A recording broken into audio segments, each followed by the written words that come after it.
پیش کرے اخلاص و مروت کی دولت، کردار سے قومیں بنتی ہیں، افکار کے چکر کچھ بھی نہیں۔ یا الہی تو ہمیں عامل قرآن کر دے، پھر نئے سرے سے مسلمان کو مسلمان کر دے۔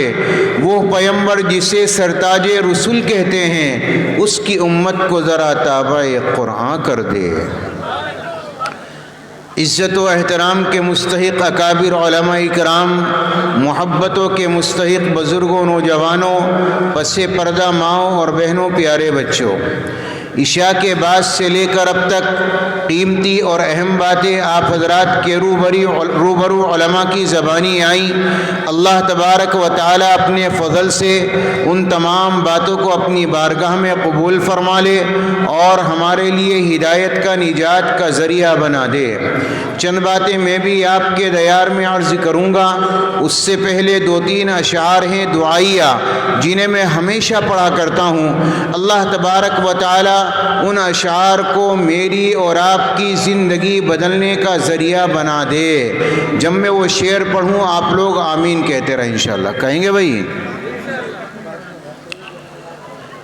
الہی دل سے دنیا کی محبت کو فنا کر دے، الہی دل سے دنیا کی محبت کو فنا کر دے، سکون دل عطا کر دے، سکون دل عطا کر دے، سکون دل عطا کر دے، سکون دل عطا کر دے۔ جو تجھ سے دور کر دے اس خوشی سے دور ہو جاؤں، جو تجھ سے دور کر دے اس خوشی سے دور ہو جاؤں، میرے وجدان میں داخل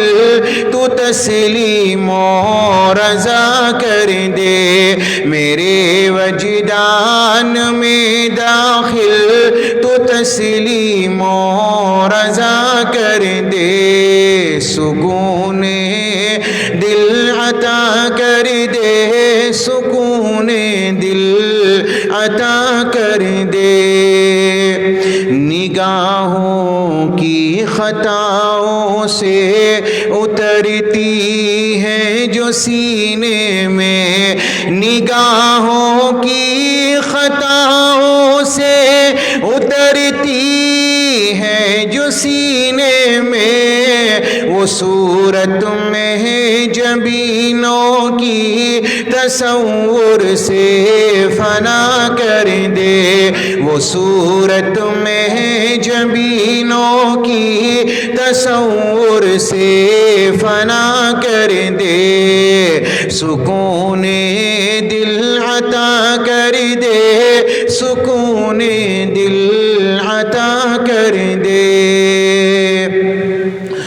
بڑھاپے میں جوانی کی عبادت چاہیے مولا، بڑھاپے میں جوانی کی عبادت چاہیے مولا، بڑھاپے میں جوانی کی عبادت چاہیے مولا، تو اپنی یاد کو قلب و ذہن کا مقتدا کر دے، تو اپنی یاد کو قلب و ذہن کا مقتدا کر دے، سکون دل عطا کر دے، سکون دل عطا کر دے۔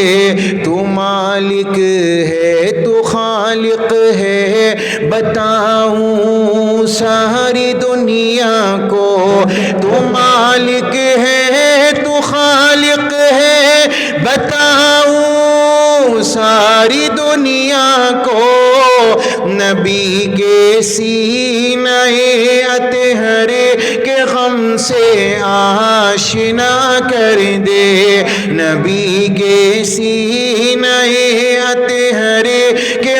سے آشنا کر دے الہی، دل سے دنیا کی محبت کو فنا کر دے، سکون دل عطا کر دے، سکون دل عطا کر دے، سکون دل عطا کر دے، سکون دل عطا کر دے، نبی کے سینہ اطہر کے غم سے آشنا کر دے، نبی کے سینہ اطہر کے غم سے آشنا کر دے الہی، دل سے دنیا کی۔ میرے نبی کے سینے کا کیا غم تھا جسے شاعر کہتا ہے کہ نبی کے سینہ اطہر کے غم سے آشنا کر دے۔ میرے پیاروں، میں زیادہ کچھ نہیں لیکن ایک دو واقعہ اور میرے پیارے آقا کی زندگی آپ کے سامنے پیش کرتا ہوں۔ تاجدار مدینہ میرے تمہارے سچے آقا اپنی سواری پر سوار ہیں، عرفات کا میدان ہے اور لاکھوں صحابہ آپ کے ساتھ میں ہیں، ہزاروں کا مجمع آپ کے ساتھ میں ہے۔ تاجدار مدینہ محمد الرسول اللہ اپنی سواری پر سوار، عرفات کا میدان، اپریل کا مہینہ، اپریل کے مہینے کی گرمی بڑی سخت ہوتی ہے اور میرے پیاروں عرفات کے میدان کی گرمی اور وہاں کی سختی اور زیادہ ہوتی ہے۔ اپریل کا مہینہ تھا، تاجدار مدینہ اپنی سواری پر سوار تھے، میرے نبی کو امت کا خیال آیا، میرے نبی کے دل میں تصور آیا کل قیامت کا میدان ہوگا، اللہ تبارک و تعالی اسی عرفات کے میدان کو قیامت کا میدان بنائے گا اور میری امت یہاں پر کھڑی ہوگی۔ تاجدار مدینہ کو اپنی امت کا تصور آیا، اپنی امت کا خیال آیا تو میرے نبی امت کے غم میں رونے لگے اور تاجدار مدینہ کی آنکھ سے آنسو نکلے۔ میرے تمہارے نبی روئیں، 1 منٹ نہیں، 2 منٹ نہیں، 1 گھنٹہ نہیں، آدھا گھنٹہ نہیں، 2 گھنٹے نہیں، بلکہ برابر علماء کرام نے تخمینہ بیان کیا کہ برابر 5 یا 6 گھنٹے تک میرے نبی کی آنکھ سے آنسو نکلتے رہے اور محمد الرسول اللہ امت کے غم میں برابر روتے رہے۔ 6 گھنٹے تک میرے نبی کی آنکھ کا آنسو نہیں رکا، 5 گھنٹے تک میرے نبی کی آنکھ کا آنسو نہیں رکا۔ حضرت عائشہ کی روایت، ایک رات کا واقعہ، میرے تمہارے سچے آقا امام الانبیاء نے نیت باندھی اور زبان پر آیت آئی، وَامْتَازُوا الْيَوْمَ أَيُّهَا الْمُجْرِمُونَ، قیامت کا میدان ہوگا، اللہ نیکوکاروں کو الگ کرے گا، اللہ بدکاروں کو الگ کرے گا، اللہ نمازی کی صف کو الگ بنائے گا، اللہ بے نمازی کی صف الگ بنائے گا۔ تاجدار مدینہ امام الانبیاء محمد الرسول اللہ کی زبان مبارک پر یہ آیت کریمہ آئی اور میرے نبی نے رونا شروع کر دیا، آپ کی آنکھ سے آنسو نکلے، آپ کی داڑھی مبارک تر ہو گئی، آپ نے رکوع کیا، آپ کا سینہ تر ہو گیا، آپ نے سجدہ کیا، آپ کا مصلی تر ہو گیا۔ اما عائشہ کا بیان ہے، جب میں نے صبح مصلی اٹھایا تو اس سے آنسو ٹپک رہے تھے۔ تاجدار مدینہ امت کے غم میں اتنے آنسو بہاتے ہیں۔ میں عرض یہ کرنا چاہوں گا میرے پیاروں کہ پوری رات گزر گئی، میرے نبی کی آنکھ کا آنسو نہیں رکا، تاجدار مدینہ امت کے غم میں روئے، برابر 6 گھنٹے تک آپ کی آنکھ کا آنسو نہیں رکا۔ میرے نبی کے دل میں کیا غم تھا کہ امت کے لیے اتنا رونا، امت کے لیے اتنا تڑپنا، امت کے لیے اتنا بے چین رہنا کہ راتوں کی نیندیں حرام کر دی۔ یہاں تک کہ اللہ نے قرآن کریم میں فرمایا، یا ایھا المزمل قم اللیل الا قلیلا، اے کملی اوڑھنے والے پوری رات کھڑے ہونے کی ضرورت نہیں، تھوڑے کھڑے ہو لیا کرو، تمہارے پاؤں سوج جاتے ہیں، تمہارے پاؤں پر ورم آ جاتا ہے۔ تاجدار مدینہ امت کے غم میں اللہ کی یاد میں جب راتوں کو کھڑے ہو کر روتے ہیں، پوری رات گزر جاتی ہے اور محمد الرسول اللہ کی آنکھ کا آنسو بند نہیں ہوتا۔ مجھے ایک بات بتاؤ میرے پیارو، تاجدار مدینہ امت کے غم میں اتنا روئے کہ پوری رات گزر گئی۔ میرے نبی اتنا روئے کہ 6 گھنٹے سواری پر سوار، اوپر شامیانہ نہیں، اوپر کوئی چھاتا نہیں، اور آپ علیہ السلام سواری پر سوار، اپریل کا مہینہ، تیز دھوپ اور گرمی ہے، نبی پاک علیہ السلام کو دھوپ کا احساس نہیں ہوا، آپ علیہ السلام کو دھوپ کی شدت کا احساس دل میں نہیں آیا۔ اگر خیال آیا تو امت کا، اگر تصور آیا تو امت کا، اگر خیال آیا تو ہم جیسے گناہگاروں کا، ہم جیسے پاپیوں کا، کہ اس امت کا کیا بنے گا، ان گناہگاروں کا کیا بنے گا، ان بے نمازیوں کا کیا بنے گا۔ حسن کا خیال نہیں آیا، حسین کا نہیں آیا، فاطمہ کا نہیں آیا، علی کا نہیں آیا، عمر کا نہیں آیا، ابو بکر کا نہیں آیا۔ اگر آیا تو ہم جیسے گناہگاروں کا، ان بے نمازیوں کا کیا بنے گا، ان شراب پینے والوں کا کیا بنے گا، ان لوگوں کا کیا بنے گا جنہوں نے معمولی کام کی وجہ سے اللہ کے حکم کو ٹھکرایا، نماز کو چھوڑ ڈالا۔ میرے پیاروں میں زیادہ کچھ نہیں، لیکن اتنا بتا کر جاؤں گا، تاجدار مدینہ محمد الرسول اللہ صلی اللہ علیہ وسلم امت کے غم میں روتے رہے۔ آپ نے امت کو کچھ تعلیمات دی، آپ نے کچھ نصیحتیں فرمائی، آپ نے فرمایا میری امت یقیناً اللہ تبارک و تعالیٰ کے راستے پر چلے گی، لیکن کچھ لوگ اس سے بھٹک کر بھی چلیں گے، کچھ لوگ ہوں گے جو نماز کے چھوڑنے والے، کچھ لوگ ہوں گے شراب کے پینے والے، کچھ لوگ ہوں گے زنا کرنے والے، لیکن تاجدار مدینہ امام الانبیاء نے فرمایا اگر 4 باتیں تمہاری زندگی میں ہوں گی، دنیا کی کوئی چیز تمہیں نقصان نہیں پہنچا سکتی۔ اور میرے نبی نے فرمایا اگر 4 باتیں تمہاری زندگی میں آ گئیں، اللہ تمہاری دنیا بھی سنوار دے گا، اللہ تمہاری آخرت بھی سنوار دے گا۔ اور میرے نبی نے بیان فرمایا اللہ کی رحمت تمہارے سروں پر سایہ بن کر چلے گی۔ میرے پیاروں، اگر یہ 4 باتیں امت محمدیہ کی زندگی میں پیدا ہو جائیں، کوشش کریں گے بھائی انشاءاللہ یہ 4 باتیں پیدا کرنے کی، مختصر بتاؤں گا انشاءاللہ، آپ کے ذہن میں بیٹھتی چلی جائے گی۔ تاجدار مدینہ نے فرمایا اگر میرا امتی یہ چاہے اللہ اس کی دنیا سنوار دے، اللہ اس کی آخرت سنوار دے، اللہ کی رحمت اس کے اوپر سایہ بن کر چلے، اللہ کی رحمت برستی رہے، تو میرے نبی نے بیان فرمایا ان میں سے پہلی چیز صدق و حدیث، وہ مسلمان کبھی جھوٹ نہ بولتا ہو، ہمیشہ سچائی کا پابند بننے والا۔ اگر جھوٹ بولے گا تو ناکامی ملے گی، اگر سچ بولے گا اللہ اس کی دنیا بھی سنوار دے گا، اللہ آخرت بھی سنوار دے گا۔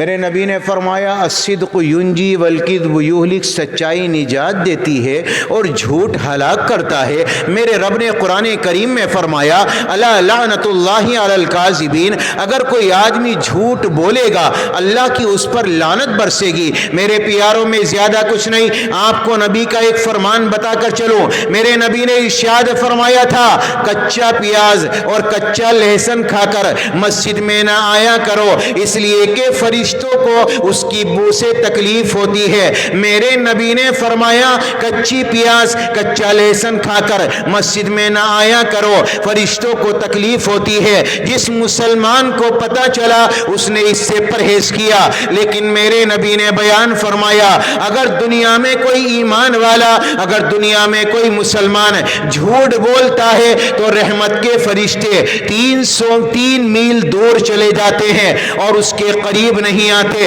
اندازہ لگانا کہ ایک آدمی جھوٹ بولے تو فرشتہ 3 میل دور چلا جائے رحمت کا، تو اللہ کی رحمت اس کے سر کے اوپر برس سکتی ہے بھائی؟ جب رحمت کا فرشتہ ہی قریب نہیں ہوگا تو رحمت کہاں سے آئے گی؟ نبی نے فرمایا جب جھوٹ بولے گا رحمت کا فرشتہ دور چلا جائے گا۔ اور میرے نبی نے فرمایا میرا امتی بے نمازی ہو سکتا ہے، میرا امتی بخیل ہو سکتا ہے، لیکن میرے نبی نے فرمایا اگر میرا امتی ہے تو وہ کبھی جھوٹا نہیں ہو سکتا۔ وہ جھوٹ نہیں بول سکتا اگر میرا امتی ہے۔ تاجدار مدینہ چلے جا رہے ہیں، میرے نبی کو ایک آواز آئی، میرے نبی کو کسی نے پکارا، فرمایا السلام علیک یا رسول اللہ۔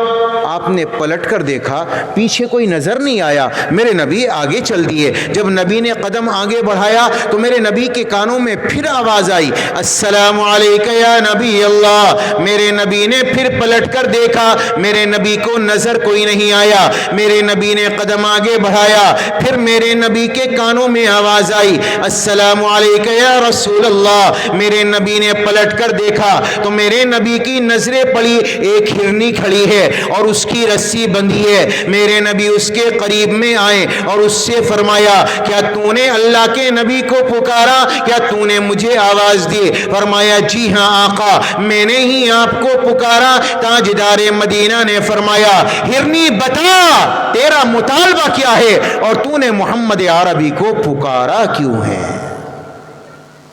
ہرنی کہنے لگی آقا آپ کا جو صحابی ہے، آپ کا جو غلام ہے، مجھے پکڑ کر لے آیا، میں قسمت پر راضی ہوں، اللہ جو فیصلہ کرے میں اس سے ناراض نہیں ہوں، لیکن میری تمنا تھی آقا میرے بچے پہاڑ میں بھوکے ہیں، اگر آپ کی اجازت ہو جاتی تو میں اپنے بچوں کو دودھ پلا کر چلی آتی، اس کے بعد جو فیصلہ ہوتا وہ اللہ کے حوالے۔ میرے نبی نے فرمایا اچھا تو کیا چاہتی ہے؟ وہ کہنے لگی آقا آپ میری رسی کھول دو، میں اپنے بچوں کو دودھ پلا کر واپس چلی آؤں گی۔ میرے نبی نے فرمایا اگر تو واپس نہیں آئی تو پھر؟ وہ کہنے لگی آقا اگر میں واپس نہ آؤں تو اللہ مجھے آگ میں ڈالے، اللہ مجھے جہنم میں ڈالے۔ میرے نبی نے رسی کھول دی اور ہرنی کو روانہ کر دیا۔ ہرنی دوڑتی ہوئی چلی گئی، تاجدار مدینہ وہیں بیٹھ گئے اس خیال سے کہ واپس آئے گی، جس کی ہرنی ہے اسے باندھ دوں گا۔ میرے نبی نے اپنی نگاہوں سے دیکھا، تھوڑی دیر کے بعد وہ ہرنی پہاڑوں کے درمیان سے نکلتی چلی آئی اور نبی کے قریب میں آ کر رکی۔ میرے نبی نے اس کی رسی کو باندھا۔ تاجدار مدینہ امام الانبیاء محمد رسول اللہ کا وہ صحابی میرے نبی کے قریب میں آیا۔ اب میرے نبی پاک علیہ السلام نے اسے دیکھا اور دیکھ کر فرمایا اور میرے لاڈلے صحابی میری ایک تمنا ہے، میری ایک آرزو ہے، کیا میری آرزو کو پورا کرے گا؟ صحابی کہنے لگا آقا میرے ماں باپ آپ پر فدا ہو، میری جان آپ پر فدا ہو، آپ جو چاہیں مطالبہ کریں، میں اپنی جان بھی آپ کے حوالے کر دوں گا۔ میرے نبی نے فرمایا یہ جو ہرنی ہے یہ مجھے ہدیہ کر دے، مجھے تحفے میں دے دے۔ وہ کہنے لگا آقا یہی ہرنی نہیں، آپ کو جو بھی جانور چاہیے آپ لے لے، میرے لیے بہتر ہوگا، جو آپ قبول کریں گے وہ میرے لیے اچھا ہوگا۔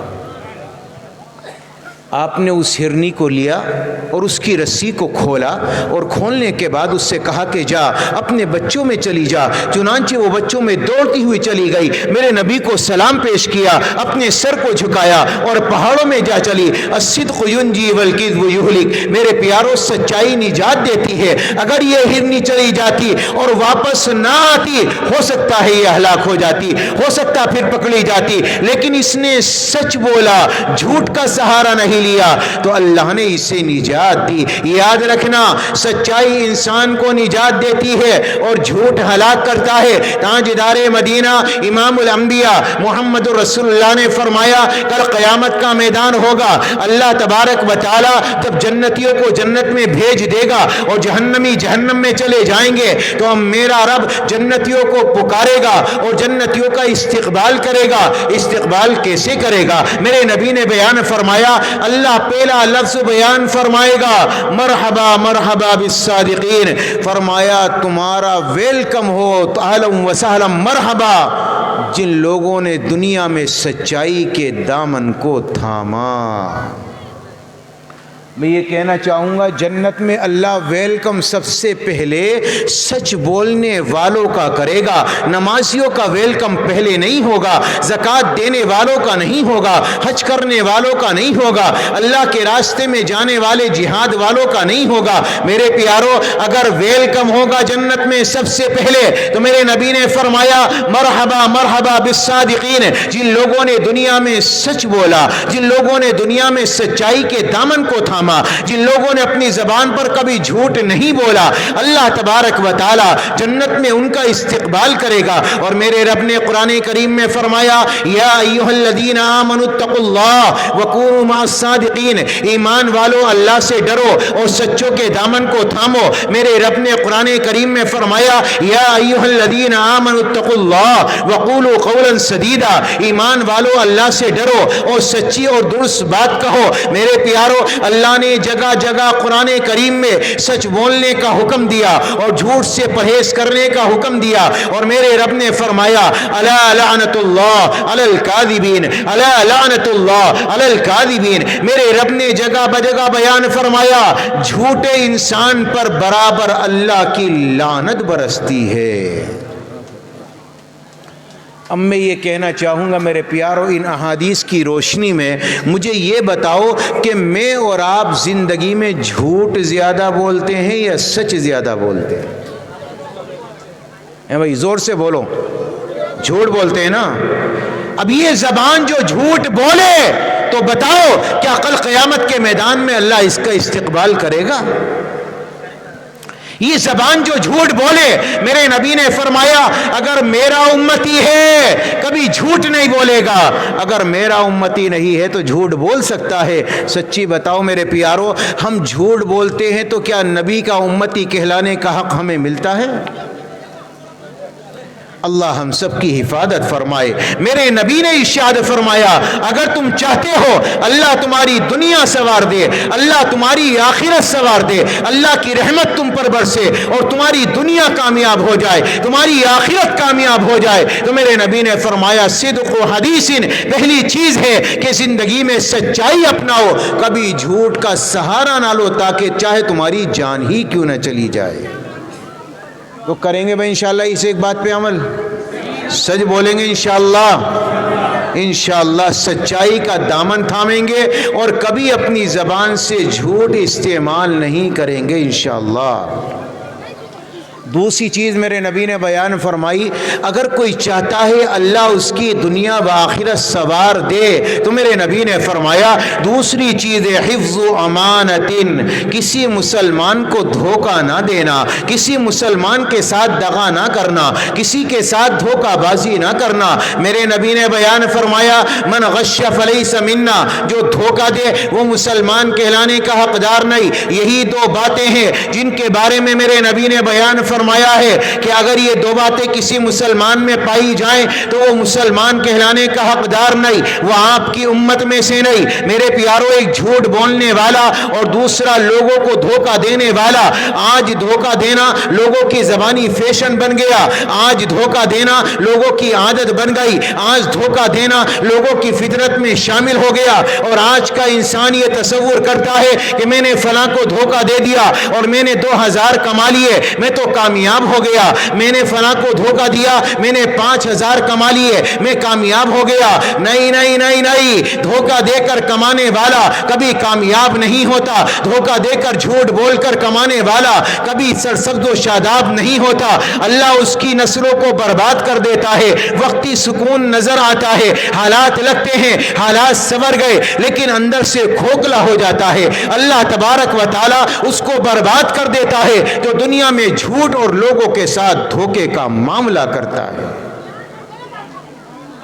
حضرت جریر بن عبداللہ ایک بہت بڑے صحابی گزرے ہیں. انہوں نے اپنے غلام کو بھیجا کہ جاؤ ایک گھوڑا خرید کر لاؤ. چنانچہ بازار میں پہنچے, ایک گھوڑے کا سودا کیا 300 درہم کے اندر. غلام آیا, کہنے لگا صحابی رسول لاؤ 300 درہم دے دو, میں نے اس گھوڑے کا سودا کر لیا. حضرت جریر بن عبداللہ نے فرمایا یہ گھوڑے کا مالک کہاں ہے؟ فرمایا فلاں جگہ پر کھڑا ہے, چل میرے ساتھ میں چل. حضرت جریر بن عبداللہ اس کے ساتھ میں چلے. گھوڑے کا مالک نظر آیا, فرمایا بھئی یہ گھوڑا تم نے بیچا ہے؟